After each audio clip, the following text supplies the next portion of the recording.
안녕하세요. 오늘도 사연살롱을 찾아주셔서 감사합니다. 저는 평범한 50대 여자입니다.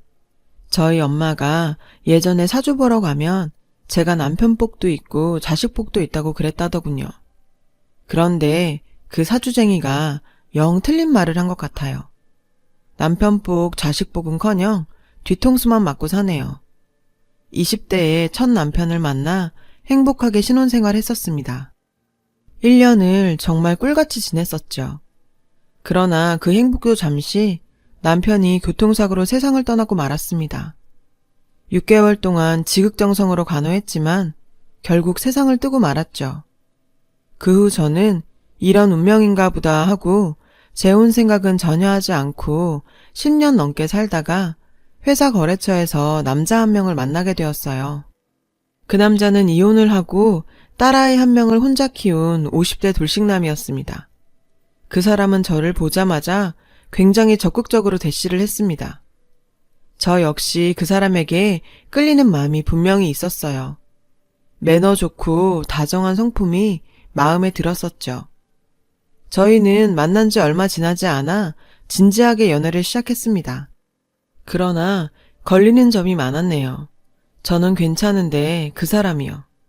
저는 남편과 사별하고 완전히 혼자가 된 입장이지만 그 사람은 전처가 있고 전처 사이에 아이도 있고 그 아이는 20살이었어요. 저와 결혼하면 제가 아이와 살아야 할 것 같은데 제 자식도 아닌데 자신이 없었죠. 전처 이야기를 물어보니 남자친구는 완전히 학을 떼면서 질색을 하더라고요. 그 여자는 완전히 미쳤어. 아이 낳고 산후 우울증이 왔지. 너무 힘들어서 그런가 해서 나도 회사 그만두고 우리 가족 모두 몇 년간 그 여자 돌보는데 집중했는데 가족들이 며칠 신경 못 쓴 사이에 아이를 거의 굶겨 죽일 뻔했어. 내가 출근하면 아이 밥도 안 주고 아이랑 같이 죽겠다고 난리치니까 결국 이혼해버렸지. 그래서 아이도 내가 키웠던 거야. 그런 사정을 들으니 남자친구 쪽도 이해가 되더라고요. 산후 우울증 걸린 아내와 딸아이를 케어했을 그 사람을 생각하니 안쓰럽더군요. 그 사람은 이혼은 했지만 딸아이와 사는 지금에 만족스럽다고 했습니다. 전 아내와는 처음보다 잘 맞진 않았었다고 하더군요. 성격 차이가 심했다고요. 남자 혼자 아이 키우며 산다는 게 쉽지 않을 텐데 당차게 사는 모습이 존경스럽기도 하더군요. 남편 소개로 아이를 만난 적도 있는데 얌전하고 예쁜 아이더라고요. 엄마 아빠 이혼하고 혼란스러웠을 텐데 예의도 너무 바르고 저도 아이를 만나기 전에는 이게 맞는 것인가 많이 혼란스러웠거든요. 아이를 만나고 나서는 저런 아이라면 제가 잘한다면 시집 보낼 때까지 새 가족 알콩달콩 잘 살 수도 있지 않을까 하는 생각이 들었죠. 만난 지 6개월이 되었을 때 결혼 이야기가 급물살을 탔습니다. 시댁에선 서로 한 번씩 경험 있는 거 더 미룰 게 뭐 있냐는 식이었죠. 결혼해서 적응하고 잘 맞춰가는 게 좋을 것 같다는 게 시댁 쪽 생각이었어요. 저희 부모님께서는 좀 망설이는 눈치셨어요. 물론 제가 사별을 한번 했지만 아이도 없는데 내가 낳은 아이도 아닌데 다 컸다지만 데리고 산다는 게 쉽지 않을 거라면서 걱정하셨어요. 제가 부모님을 열심히 설득시켰죠. 남편도 믿을만하고 시댁 어른들도 저에게 잘해주시고 딸아이도 착하니 제가 잘하면 잘 살 수 있을 것 같다고요. 저희 부모님께서도 결국 제게 지시고 말았죠. 둘 다 2번째 결혼인지라 가족들만 불러 간소하게 식을 올리고 남편 집에서 살림을 시작했습니다. 남자 혼자 살았던 티가 나더라고요. 오시며 집안 살림들이 다 낡고 정리가 안 되어 있어서 저희 집에서 새로 혼수를 싹 해주고 제가 열심히 쓸고 닦고 그렇게 지냈습니다. 결혼하면서 일은 관두게 되었죠. 남편이 벌어오는 돈이 꽤 되기도 하고 남편이 충분하지 않겠냐며 일도 힘들 텐데 그만두라며 저를 배려하더라고요. 그때까지는 모든 것이 순조로웠습니다. 제가 처음에 짐을 싸가지고 들어갔을 때 아이는 공부를 하고 있더라고요. 아이가 낯설었지만 한편으론 그동안 엄마 없이 얼마나 외로웠을까 싶었네요. 아이랑 잘 지내보자고 인사를 했습니다. 아주 어린애보다 오히려 낫겠다는 생각도 들더라고요.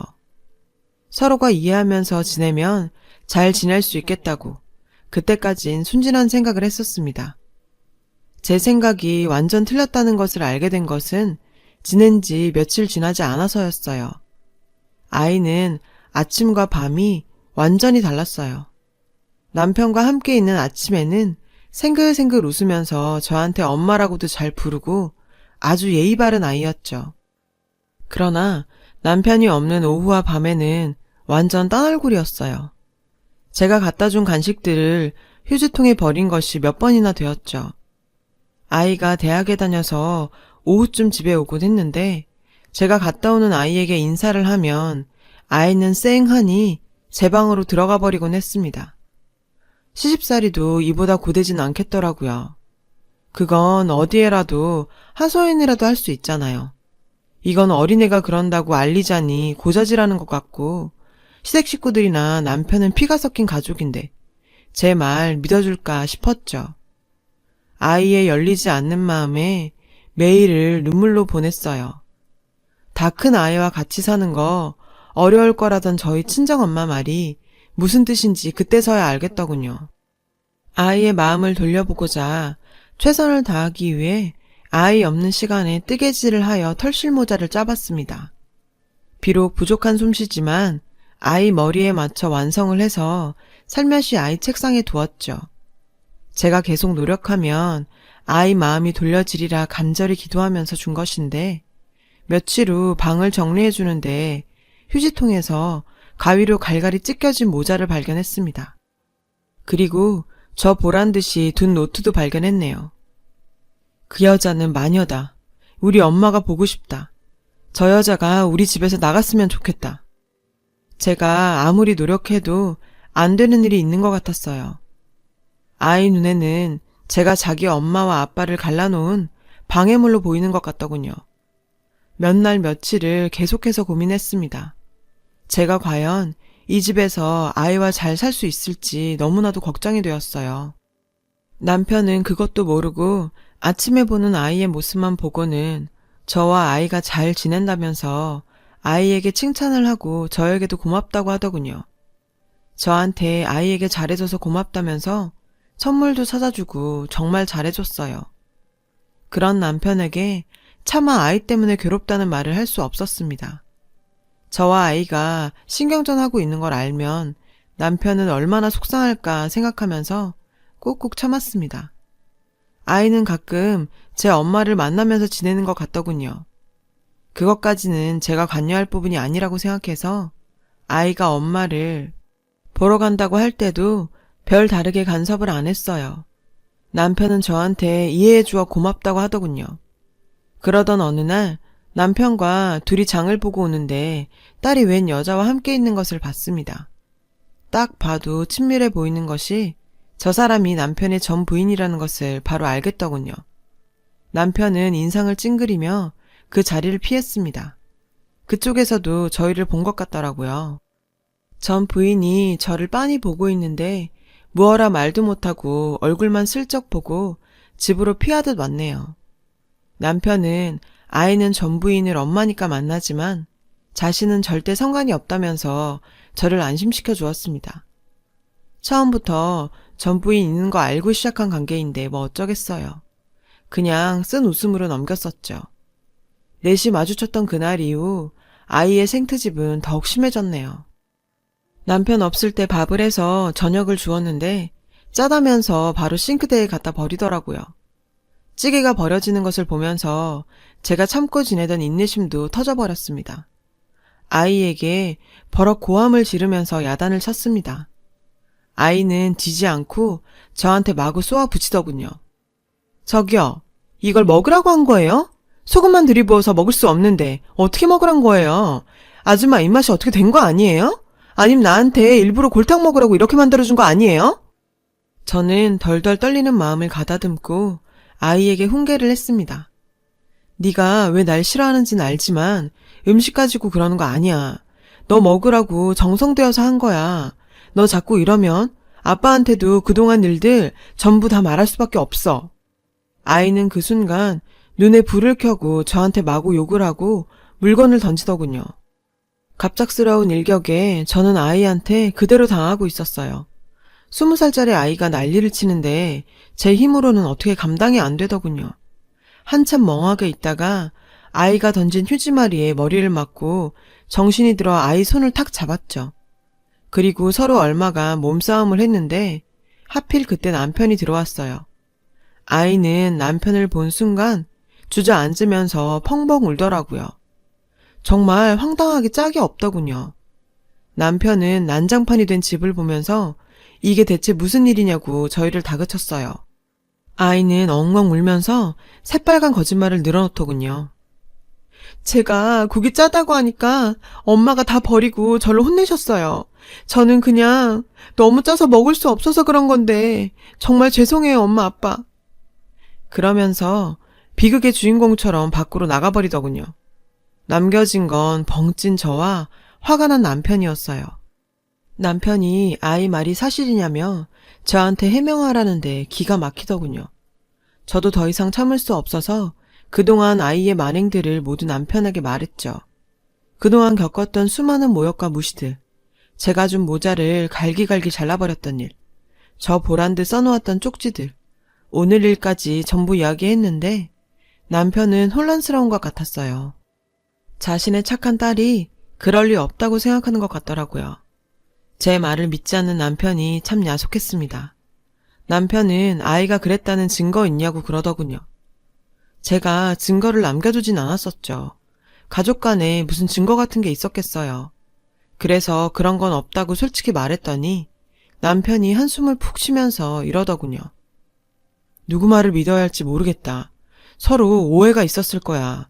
우리 연지가 20살이지만 아직 애야. 당신한테 조금 실수하더라도 당신이 좀 이해를 해줘. 어쨌든 당신이 연지 엄마잖아. 이건 오해가 아니에요. 지금 연지가 거짓말하고 있는 거 정말 모르겠어요? 그동안 있었던 일이 전부 다 내 오해라고 생각하는 거예요? 머리 아프다. 그만하자. 남편은 그렇게 짜증을 내더니 방으로 들어가 버렸습니다. 제가 사실을 말하기만 하면 남편이 제 편이 되어줄 거라고 생각했던 제가 바보였던 거죠. 남편은 말만 중립이지 딸의 편 같았습니다. 그날 아이가 늦게 오자 찾으러 나간다면서 허겁지겁 나가더군요. 그러면서 아이와 다정하게 들어오는데 참 어이없더라고요. 제 마음이 만신창인 건 모르고요. 어쩌면 이 집에 제가 끼어들 틈은 없겠구나 싶었습니다. 그 이후 아이는 노골적으로 저를 덕대시하고 저와 남편 사이를 갈라놓으려고 하더군요. 남편을 따로 불러 방에서 우는 소리를 내는 것도 여러 번 들었고 그때마다 남편은 제게 화를 냈습니다. 아이의 목표는 저를 내쫓는 것 같았어요. 나갈 순 있지만 이대로는 아니다 싶었죠. 저도 제 억울함을 밝혀야겠다 싶었어요. 아이가 저를 괴롭힌 증거들을 모두 모아 남편에게 보여줬었죠. 남편은 한숨을 푹 쉬면서 이렇게 말하더군요. 그래서 당신 이걸 다 모은 거야? 우리 연지가 물론 그랬을 수도 있어. 하지만 당신 엄마란 사람이 어떻게 아이 흠을 들춰내려고 할 수가 있어. 이건 정말 아니잖아. 그 순간 저는 이건 정말 아니다 싶었습니다. 제가 이 집에서 사라지면 모두가 행복하겠다 싶었죠. 그래서 저는 결국 그 아이 바람대로 이혼 절차를 밟게 되었습니다. 피눈물 나는 심정으로 퇴장해줬죠. 남편은 제가 물러난다니 잡지도 않더군요. 딸아이는 티가 나게 좋아했고요. 그렇게 상처 뿌리던 결혼이 끝났습니다. 몇 년 동안 저는 계속 혼자 살았습니다. 결혼할 생각은 전혀 없었어요. 2번이나 실패했는데 또 결혼해서 뭐 하겠어요. 그냥 회사 다니고 돈이나 벌고 부모님께 잘해드리고 그런 재미로 살았었네요. 어느 날 부모님의 동창분의 아버님이 돌아가셨어요. 저희 부모님 몸이 안 좋으셔서 제가 장례식장에 가게 되었습니다. 장례식장에서 인사를 드리고 부의를 전하고 나오려는데 글쎄 익숙한 얼굴들이 보이는 것이 아니겠어요? 저는 본능적으로 몸을 싹 피했습니다. 그 사람들은 바로 제 전 남편과 전 남편의 아내 그리고 딸아이였습니다. 원수는 외나무 다리에서 만난다더니 이런 곳에서 만날 줄은 꿈에도 몰랐었죠. 그쪽은 제 얼굴을 본 것 같지 않았어요. 저는 장례식장 한켠에서 그들을 보고 있었어요. 제가 나간 후 전 부인과 재결합을 했음이 분명해 보였습니다. 그런데 이 사람들이 무슨 관계로 여기를 왔는지 알 수가 없었어요. 숨을 죽여 그들의 대화를 들었죠. 할머님, 어머님, 얼마나 상심이 크세요. 딸아이는 상주들에게 인사를 건네면서 마치 가족처럼 장례식장 일을 돕더라고요. 저는 의아해서 계속 지켜보았습니다. 곧 그들의 관계가 밝혀졌죠. 딸아이는 그쪽 집안의 며느리가 될 예정이더군요. 아, 이렇게 싹싹하고 씩씩한 며느리가 들어와서 얼마나 다행인지.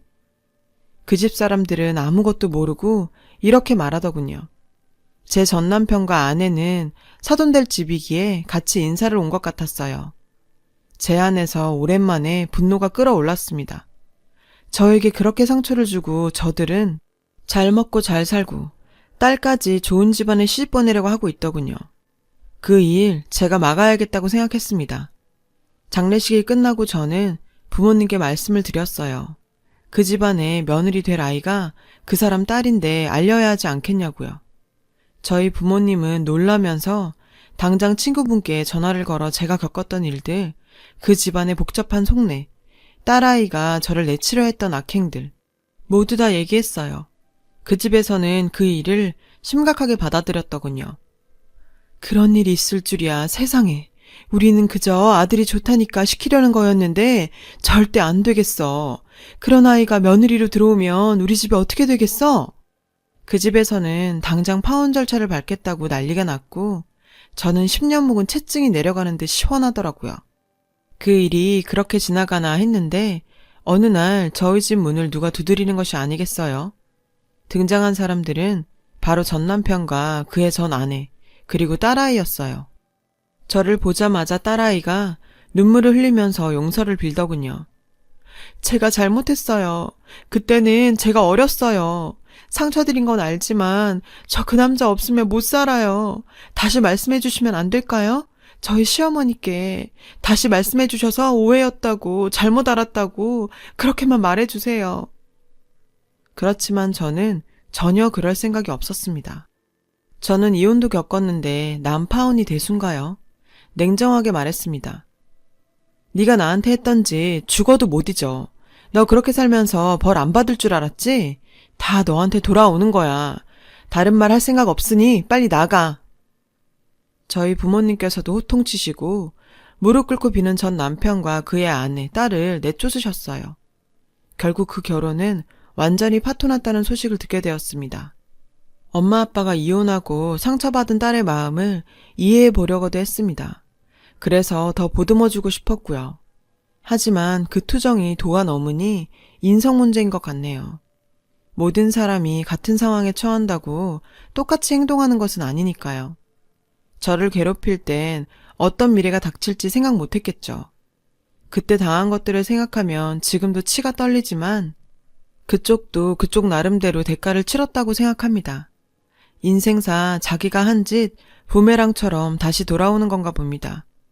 다시 혼자가 된 지금 저도 이런 일 저런 일 있고 누군가에게 의지하기보다는 제 인생 더 열심히 잘 살아보려고 합니다. 제 긴 이야기를 들어주셔서 고맙습니다. 항상 기쁜 일만 있으시길 바랍니다. 여러분, 사연 댓글에 응원과 현명한 조언 부탁드려요. 좋아요와 구독은 저에게 큰 힘이 됩니다. 오늘도 좋은 일 가득하세요.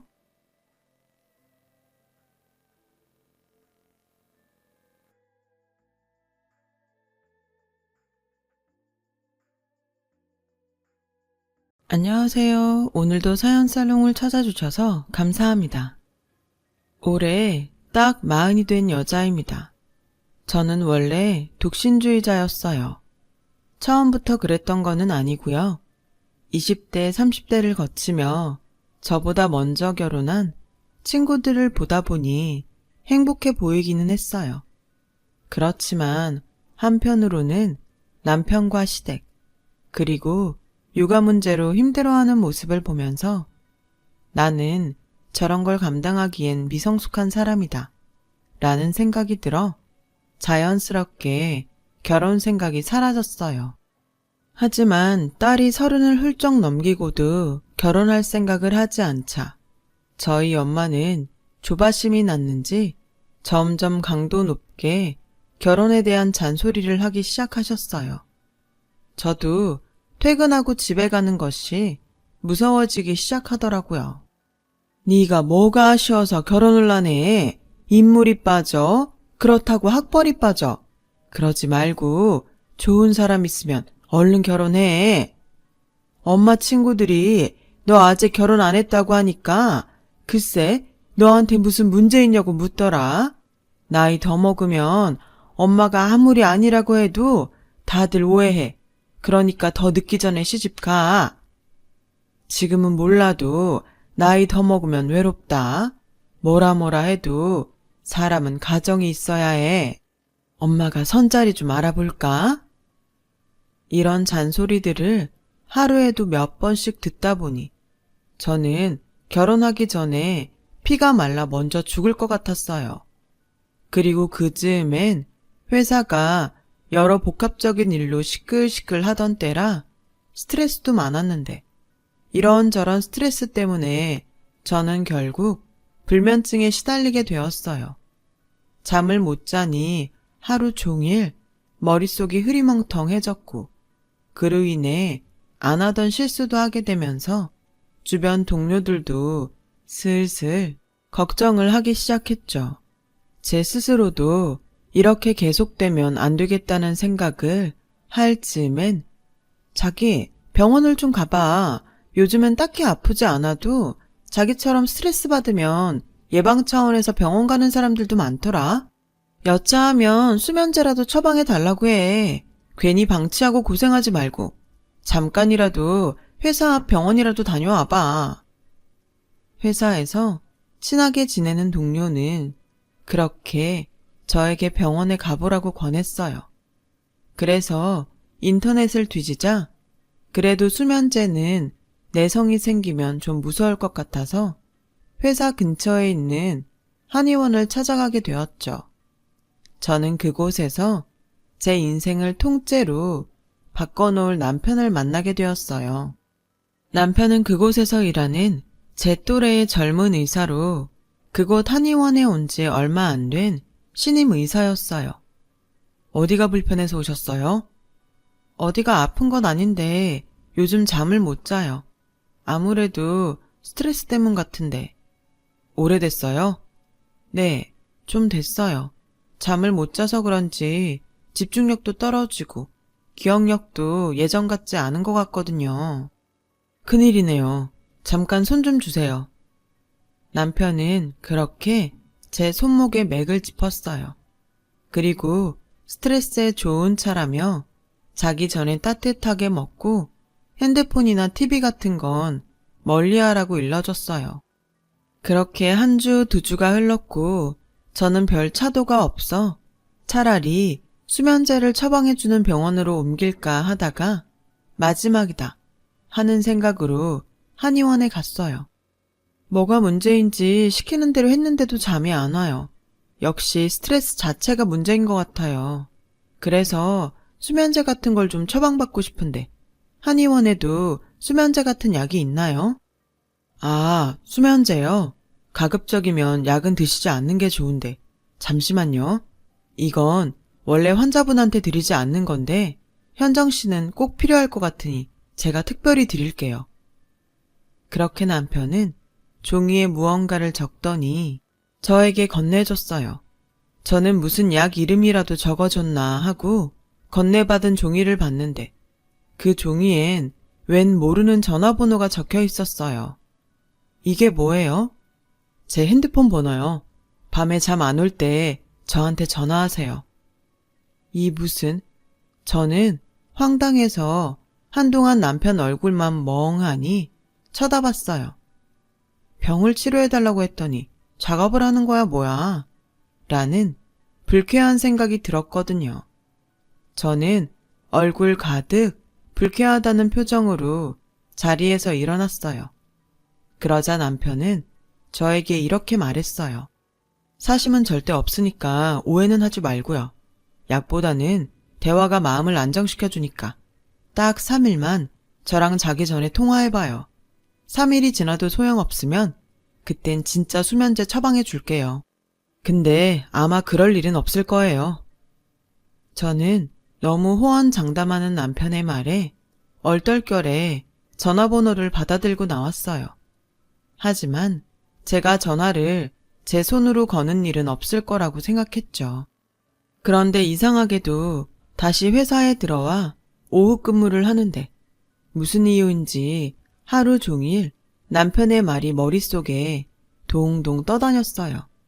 그래서인지 아이러니하게도 그날 오후 근무는 다른 날보다 딴 생각을 하느라 그랬는지 회사 스트레스를 덜 받았어요. 퇴근해서 집에 오니 엄마는 딸이 수면장애가 있는 것도 모른 채 기다렸다는 듯 저를 붙잡고 선짜리라며 핸드폰에 어떤 남자 사진을 보여주셨어요. 보여주는데 안 볼 수도 없고 저는 엄마가 준 핸드폰으로 맞선 남의 사진을 확인했고 이런 말 참 미안하지만 딱 아저씨 같은 인상의 사진에 저는 저절로 눈살을 찌푸렸어요. 겉모습 말고 사람을 봐야지. 이래봬도 이 남자 7급 공무원이야. 3남매 중에 막내라. 너 그렇게 힘들지도 않을 거고. 어떻게 이번 주에 약속 잡을까? 저는 서둘러 이번 주는 바쁘고 선약도 있어 힘들다고 다음 주에 보겠다고 말했어요.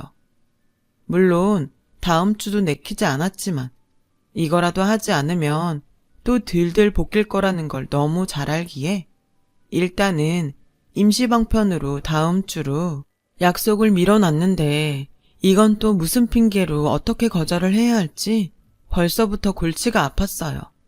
그리고 오늘은 정말이지 기절한 듯 푹 자고 싶다고 생각해 한의원에서 준 차를 마시고 침대에 누웠는데 남편이 준 전화번호가 외워졌는지 계속 번호가 머릿속에서 맴돌더라고요.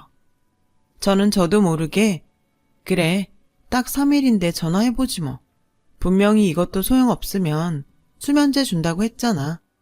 제 스스로와 타협을 했고 눈 딱 감고 핸드폰에 이미 외운 남편의 전화번호를 찍었어요. 여보세요? 현정씨예요? 네, 그냥 속는 셈 치고 3일만 믿어보려고요. 잘 생각했어요. 그럼 우리 무슨 얘기부터 할까요? 아, 현정씨는 뭐 할 때 가장 행복해요? 행복이라. 참 오랜만에 듣는 단어였어요. 저는 낯선 이 질문에 답을 하기 위해 생각을 하기 시작했고 그 순간 어떻게 표현해야 할지 모르겠지만 이상한 예감이 들었어요. 정말 밑도 끝도 없이 어쩐지 이 전화가 3일 만에 끝나지 않을 것 같다는 예감 비슷한 느낌이었죠. 그리고 그날 저는 참 오랜만에 웃고 떠들다 거짓말처럼 기분 좋게 잠이 들었어요. 다음 날 또 밤에 통화할 생각에 전에 없던 콧노래를 부르고 있는 저를 발견했어요. 회사에서도 전에 없던 제 모습에 무슨 좋은 일이라도 있냐며 궁금해하기도 했고요. 그렇게 통화는 벌써 마지막 3번째 밤이 되었고 저는 내심 아쉬웠지만 차마 앞으로 이렇게 통화하자고는 말하지 못했어요. 그러다 우연히 선을 본다는 말을 꺼냈는데요. 현정 씨는 그 선자리 나가고 싶지 않은가 봐요. 네, 저는 아직 결혼에 대한 확신도 없고 또 그런 식으로 누군가를 만나 결혼을 한다는 게 내키지 않아서요. 그럼 그날 선보지 말고 땡땡이 쳐요 나랑. 분명 그때였어요. 이런 표현 너무 유치한데 심장이 쿵 하고 떨어지는 것 같더니 미친 듯이 뛰었어요. 어찌나 쿵쾅쿵쾅 뛰던지 롤러코스터를 타고 있는 듯 어지럽기까지 하더라고요. 저는 그렇게 남편과 만나기 위해 맞선 자리를 거절하고 남편과 첫 데이트를 했어요. 사심은 절대 없다고 하더니 그날을 계기로 저희는 매일 밤 통화를 하는 연인 사이가 되었죠. 저희 집에서도 허우대 멀쩡하고 직업도 좋은 남편을 대환영했고 2년 연애 끝에 슬슬 결혼 이야기가 나오기 시작했습니다. 남편의 어머니, 즉 제 시어머니는 저를 보기도 전부터 내 아들 한의사인데 그런 별 볼 일 없는 애한테 내가 내 아들을 주겠니? 난 이 결혼 절대 못 시켜! 라며 반대를 하셨어요. 결혼도 하기 전에 저를 싫어하는 시어머니를 감당할 자신이 없어서 결혼을 포기하려고 했죠.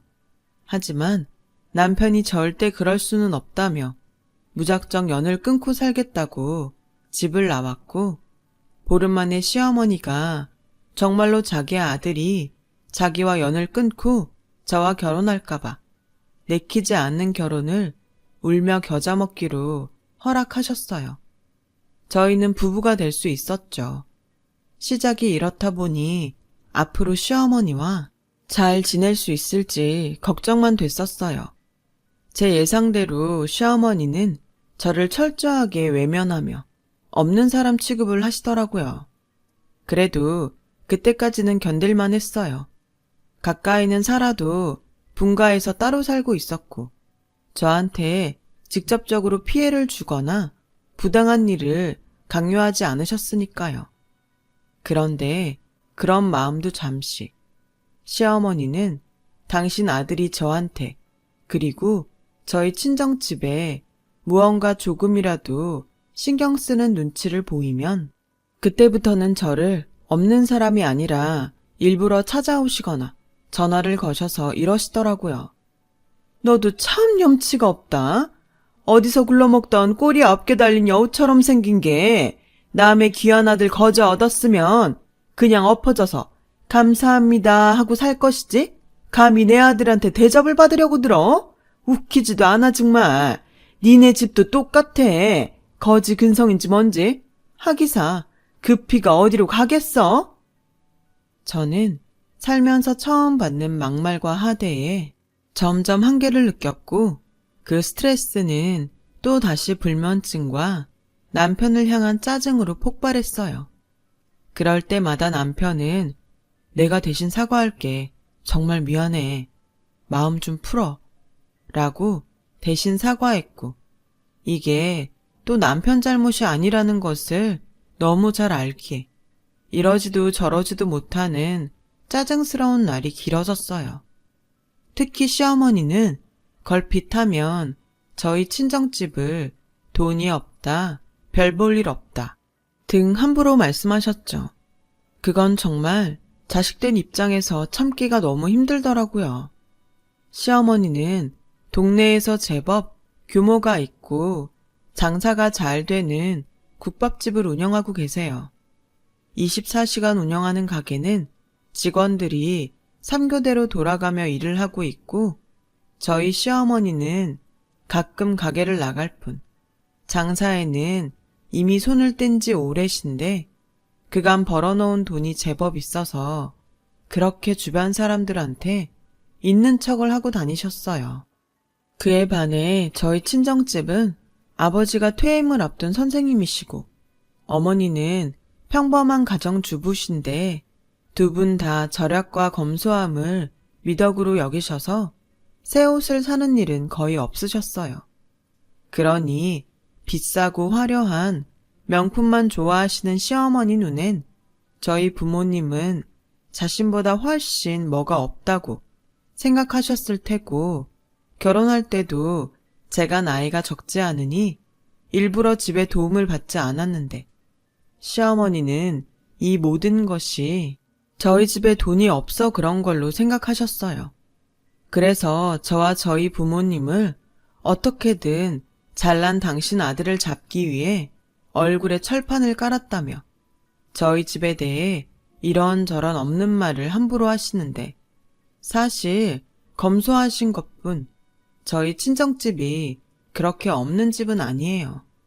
그렇다고 유치하게 시어머니에게 저희 부모님 그 흔한 대출도 없고 은행에 저축해 놓은 돈도 많은 현금 부자예요. 라고 말할 수도 없는 노릇이라 정말 미치겠더라고요. 그중에 정말 못 봐주겠는 건 은근 당신이 가게 사장이라는 걸 말버릇처럼 하시는 거였는데 결국 넘지 말아야 할 선을 시어머니가 넘고 마셨어요. 어느 날 막무가내로 저희 집에 와서는 니네 엄마 집에서 노시지? 마침 우리 가게에 일손이 좀 부족해서 니네 엄마가 딱 생각이 나잖아. 그 나이에 어디 나가서 취직하기도 힘들고 나와서 돈이라도 버시라고 해라. 내가 특별히 월급 많이 드린다고 해. 어머니, 저희 엄마 일 안 하셔도 사는데 지장 없으세요. 그냥 마음만 받을게요. 어머, 얘 말하는 것 좀 봐. 내가 모처럼 사돈 생각해서 덕을 좀 베풀까 하는데 뭐? 마음만 받아? 이러니 딸 자식 시집가면 남이라고 하는 거야. 넌 내 아들이랑 잘 먹고 잘 살면서 어떻게 니네 집 신경을 안 쓰니? 나는 딱 봐도 알겠던데. 그러지 말고 다음 주부터 식당에 나오시라 그래. 원래는 내가 직접 가게 나가는 일이 없는데 그래도 명색의 사돈이니 내가 그날은 특별히 나가서 다른 직원들한테 얘기도 좀 해놓고 할 테니까. 저는 단번에 알았어요. 당신 가게에 저희 엄마를 채용해놓고 당신 아랫사람으로 부려먹고 대놓고 무시하려고 일부러 저한테 생고집을 부린다는 것을요. 저는 못돼 먹은 시어머니의 심보를 알기에 극구 저희 엄마 일 안 해도 괜찮다고 아빠가 엄마 일하는 거 좋아하지 않는다고 말하며 제 선에서 거절했죠. 사실 저도 참 유치한데 시어머니의 아킬레스건이 남편 없는 여자거든요. 그래서 일부러 친정아빠 이야기를 꺼냈어요. 그러자 약이 바짝 오른 시어머니는 제가 당신 성의를 무시한다며 흐르지도 않는 눈물을 억지로 짜내며 통곡하셨고 하필 그 모습을 저한테 김치를 담가 가져온 엄마가 보시고 말았어요. 어머, 사부인 무슨 일 있으세요? 집에 무슨 일 있니? 저희 엄마는 아무것도 모른 채 걱정이 가득한 얼굴로 저희 시어머니를 부축하셨죠. 그 순간에도 저희 시어머니는 엄마가 입고 온 옷과 가방을 보며 얼굴을 찌푸리셨는데 저는 이 거지 같은 상황에 할 말을 잃어 일단은 시어머니를 돌려보내려고 애를 썼어요. 너 꼭 말씀드려라. 다음 주야. 저한테 그렇게 신신당부를 한 시어머니는 그 길로 친구들과 골프 약속이 있으시다며 택시를 잡아 타고 가셨어요. 저는 낮게 한숨을 쉬며 엄마가 가지고 온 김치를 받아들고 정리하려고 하는데 엄마도 눈치가 백단이라 단번에 저에게 고민거리가 있다는 것을 알아채셨어요. 말을 해봐. 무슨 일인데 그래? 아니야. 일은 무슨. 아무 일도 없어. 혹시 시어머니가 시집살이 시키니? 아니. 엄만 네 얼굴만 봐도 알아. 너 계속 그렇게 말 안 하면 내가 직접 네 시어머니한테 물어본다. 저는 엄마의 말에 화들짝 놀라 절대 그러면 안 된다고 설레발을 쳤고 어쩔 수 없이 엄마에게 그간 시어머니와 있었던 이야기를 모두 했어요. 조금 전 어이없는 그 일까지도요. 어머, 네 시어머니 정말 웃긴다. 사람을 뭘로 보고? 그러게 연세를 어디로 잡수셨는지. 근데 엄마 신경 쓰지 마. 김서방도 알아? 알아. 오늘 일은 내가 아직 말 안 해서 모르겠지만 김서방은 맨날 나한테 자기 엄마 대신 사과해. 요즘은 사랑한다는 말보다 미안하다는 말을 더 많이 하는 것 같다니까. 그래도 다행이네. 사위는 쓸만해서. 안 되겠다. 엄마가 한 번은 나서야겠어. 다음 주라고 했지? 시어머니한테 말씀드려. 엄마 출근한다고. 출근을 한다고? 왜? 말했잖아. 한 번은 나서야겠다고. 내 자식 건드리는 거 나도 못 참아. 엄마가 다 생각이 있어. 그러니까 넌 그냥 엄마가 하자는 대로만 해. 저는 걱정이 됐지만 은근 그렇게 말하는 엄마가 든든했어요. 그래서 엄마를 믿고 그날 저녁 시어머니에게 전화를 드렸는데 그 반응이 참 가관이었어요. 거봐라, 니네 엄마도 엄청 좋아하시지? 세상엔 돈 싫다는 사람은 없어. 게다가 너네 같은 없는 집은 더하지? 알겠다. 위치는 알고 계시지? 저는 좋아 죽는 시어머니와 전화를 끊고 뿌린 대로 거둔다고 시어머니가 정말로 된통 당했으면 좋겠다는 생각을 했어요. 하지만 차마 남편에게 이런 저의 속마음을 내보일 순 없었어요. 남편도 중간에서 나름으로 스트레스라는 걸 저도 알고 있으니까요. 그리고 디데이인 엄마의 출근 날이 되었어요. 저는 걱정스러운 마음에 미리 시어머니 가게 근처에 있는 편의점에 일찍이 자리를 잡고 앉아서 엄마를 기다렸는데요. 혹여 시어머니가 저희 엄마에게 직접적으로 부당한 말이나 행동을 하면 그땐 정말 앞뒤 생각하지 않고 가게로 쳐들어갈 심상이었거든요. 그렇게 가게 쪽을 한참 보고 있었어요. 택시 한 대가 서더니 엄청 신경 쓰고 나온 듯 명품으로 온몸을 휘감은 시어머니가 내리더라고요. 곧이어 그 뒤를 어떤 고급스러운 벤츠가 어머님 가게 앞에 섰어요. 어머, 벤츠면 다야? 어디 몰상식하게 남의 가게 입구에 차를 세워? 시어머니는 잔뜩 성인한 얼굴로 편의점에 앉아있는 저에게도 들릴 만큼 큰 소리를 내셨어요. 그러자 믿을 수 없는 일이 벌어졌는데요. 그 벤츠에서 내린 사람이 저희 엄마였다는 거예요. 게다가 무슨 일인지 저희 엄마도 온 몸에, 아니 가지고 있는 작은 액세서리까지 명품으로 치장을 하셨는데 저 사람이 정말로 저희 엄마가 맞나? 딸인 저도 몰라보겠더라고요.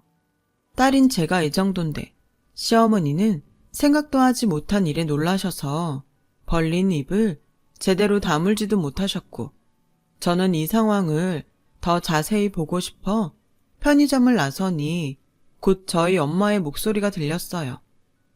어머, 죄송해요. 가게 위치가 이래서 제 차를 세울 데가 없네요. 사돈이세요? 네, 그동안 잘 지내셨죠? 그런데 가게가 생각보다 작네요. 저는 도움이 필요하시다길래 또 엄청 큰 가게인 줄 알고 당연히 주차장이 있을 거라고 생각했지 뭐예요. 그래서 오랜만에 차도 가지고 나왔는데 미안하지만 잠깐 여기에 세울게요. 아, 입구에서만 좀 떨어뜨려 놓으면 되죠? 네, 뭐 그래요. 비싼 차 누가 긁으면 안 되니까.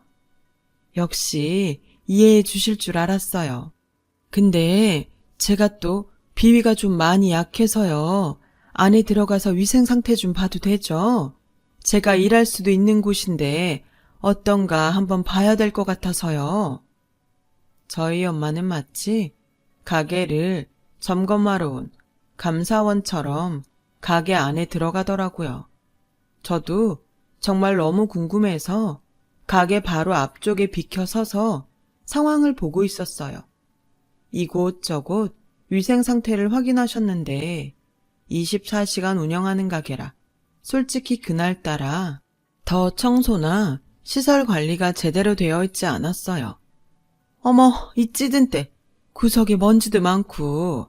사돈, 아무리 그래도 음식을 파는 가게인데 위생은 필수죠. 이러다 누가 여기 와서 음식 먹고 탈이라도 나면 어떡해요. 그리고 저거 에어컨 너무 오래되지 않았어요? 저러면 저 안에 곰팡이도 잔뜩 있을 텐데. 죄송한데 나는 이런 거 정말 싫어해요. 원래 깨끗하게 잘 관리하는데 요즘 너무 손님이 많고 또 직원이 없어서 오늘만 그래요. 에어컨은 저래봬도 내가 매년 사람 시켜서 다 청소해요. 동네 장사인데 막 할 수는 없죠. 그렇죠. 그럼요. 이런 조그만 동네에선 소문도 금방 퍼져요. 근데 여기서 일을 하려면 내가 음식 맛을 좀 봐야 할 것 같은데. 가장 잘 팔리는 걸로 하나 주세요. 아직은 여기 직원 아니니까 돈 드릴게요. 저희 엄마는 시종일관 눈살을 찌푸리며 가게 이곳저곳을 눈으로 훑었고, 다른 때면 노발대발하실 시어머니는 그날은 이상하게 꿀먹은 벙어리 마냥 아무 말도 하지 못하셨어요. 지금 생각해보면 너무 당황스러워서 경황이 없으셨던 것 같기도 하고요. 어머, 이거 국물이 왜 이래? 육수 맛이 하나도 안 나네. 그리고 이 김치는 딱 봐도 중국산 김치고. 사돈, 정말 이런 게 여기서 가장 잘 팔리는 거예요? 정말 이런 게 팔려요? 저는 그때 분명히 봤어요. 시어머니가 단단히 약이 올라 죽겠다는 그 얼굴을요. 저는 참으려고 해도 입꼬리가 저절로 올라가 피식피식 웃음이 새어나왔고, 저희 엄마는 그날 마치 작정이나 한 듯이 이렇게 말했어요. 사돈, 저는 솔직히 사돈이 매사 말씀하시는 걸 보고 대단한 부자인 줄 알고 착각했었어요. 그래서 일부러 제가 더 겸손해야지 생각했는데, 지금 보니까 우리 사돈 정말 열심히 사시는 분이셨네요. 이렇게 한 푼 두 푼 모아서 지금 걸치고 있는 거 하나 둘 사시는 거군요. 열심히 사는 모습 정말 보기 좋아요. 저는 남편이 밖에 나가 일을 한다고 하면 하도 난리를 쳐서 죄송하지만 여기서 일은 못할 것 같네요. 가게가 좀 크고 괜찮으면 가족끼리 돕는다고 얘기라도 해보려고 했는데, 우리 그이가 이런 줄 알면 난리를 칠 거라서. 그럼 저는 이만 가볼게요. 아, 맞다. 잠깐만요. 저희 엄마는 갑자기 가게에서 나오더라고요. 저도 얼른 숨었죠. 차에서 에르메스 쇼핑백을 가지고 나왔고, 그걸 시어머니에게 주며 이렇게 말씀하셨어요. 이거 저희 애 보면 좀 전해주세요.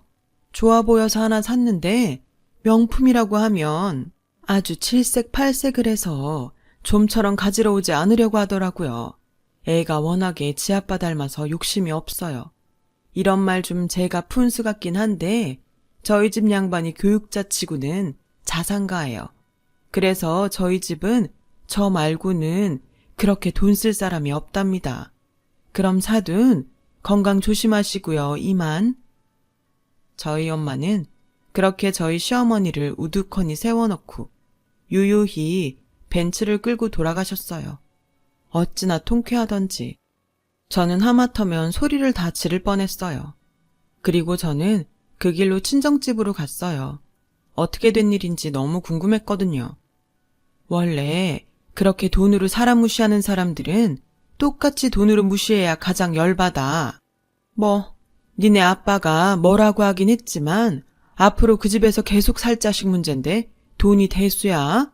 그리고 솔직히 안 써서 그렇지 우리가 없는 사람도 아니고. 그래서 이번에 처음이자 마지막으로 엄마도 한번 크게 써봤다. 아니, 그래도 그렇지. 여태 살면서 쓴 돈보다 더 많은 것 같은데? 얘는 너 키우면서 쓴 돈이 더 많아. 애 하나 키우려면 돈이며 정성이며 얼마나 많이 들어가는 줄 알아? 그렇게 그냥 돈만 쓰는 건 쉽지. 그래서 이런 건 값어치가 없어. 난 그 비싼 차보다 네가 더 비싸다. 넌 엄마 아빠한테 가장 비싸고 소중한 명품 중에 명품이야. 엄마 아빠표 리미테이션. 저는 엄마의 말과 사랑에 크게 감동받았어요. 사람이 귀하지 돈이 귀한 게 아니잖아요. 그리고 그날 저녁 엄마가 맡겨놓은 에르메스 가방을 가지러 시어머니 댁에 찾아갔고, 저는 또 한 번 통쾌함을 맛볼 수 있었어요. 시어머니는 그새를 못 참고 저희 엄마가 맡겨둔 에르메스 가방을 꺼내 거울 앞에서 자신의 가방인 척 사진을 찍고 있다가 저한테 딱 걸렸고, 그 순간 도둑이 제발 저린다고 얼굴이 빨개져서는 헛기침을 몇 번이고 하셨어요. 어머니, 그래. 넌 왜 연락도 없이?